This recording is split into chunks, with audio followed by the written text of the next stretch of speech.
तो सवाल यह है, इतने सारे होशियार बच्चे बड़े होकर खुद को फंसा हुआ, अलग-थलग और अकेला क्यों महसूस करते हैं?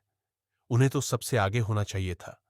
उन्हें तारीफ मिली, इनाम मिले और बताया गया कि वो बहुत आगे जाएंगे। लेकिन कहीं न कहीं ये वादा टूट गया। तारीफ एक तरह की कैद बन गई। अब वही बच्चे जो कभी अलग नजर आते थे, आज संघर्ष कर रहे हैं।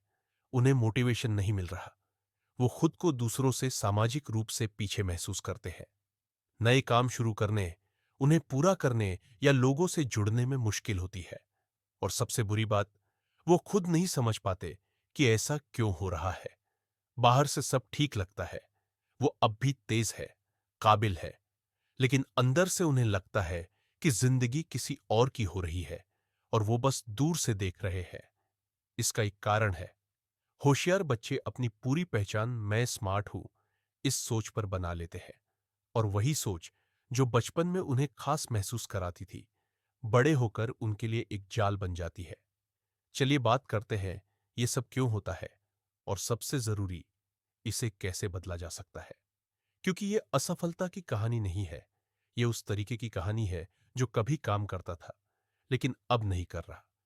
जब हम छोटे होते हैं, हमारी पहचान बहुत सीधी होती है।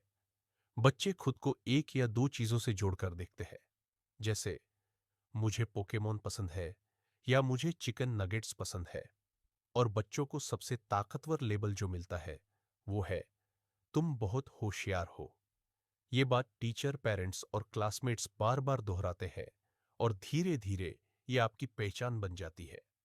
बचपन में होशियार होने का फायदा ये होता है कि आपको तारीफ मिलती है, ध्यान मिलता है और आप जिंदगी को आसान मोड में जीते हैं। बिना ज्यादा मेहनत किए अच्छे नंबर मिल जाते हैं। लेकिन इसका एक छुपा हुआ नुकसान भी है। जब आपको स्मार्ट कहा जाता है, लोग आपकी मेहनत की नहीं, आपकी आसान सफलता की तारीफ करते हैं। धीरे धीरे आपके मन में यह सोच बैठ जाती है, अगर मैं स्मार्ट हूं तो सब कुछ मेरे लिए आसान होना चाहिए।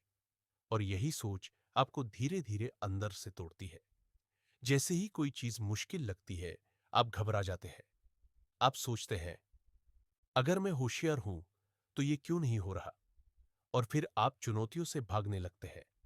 आप वही काम करते हैं जिसमें आप पहले से अच्छे हैं।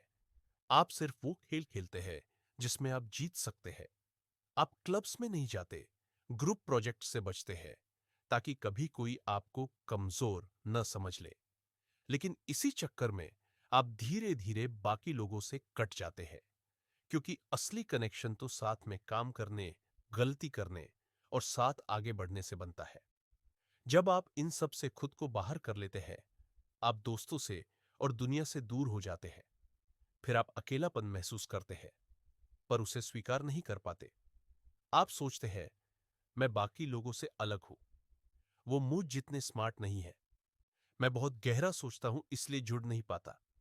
असल में ये सब सिर्फ अपने दर्द से बचने के बहाने हैं। ये डिफेंसिव एरोगेंस कहलाता है, यानी खुद को ऊंचा दिखाकर अकेलेपन से बचना। इसका हल क्या है? सबसे पहला कदम, मैं स्मार्ट हूं, ये पहचान छोड़नी होगी।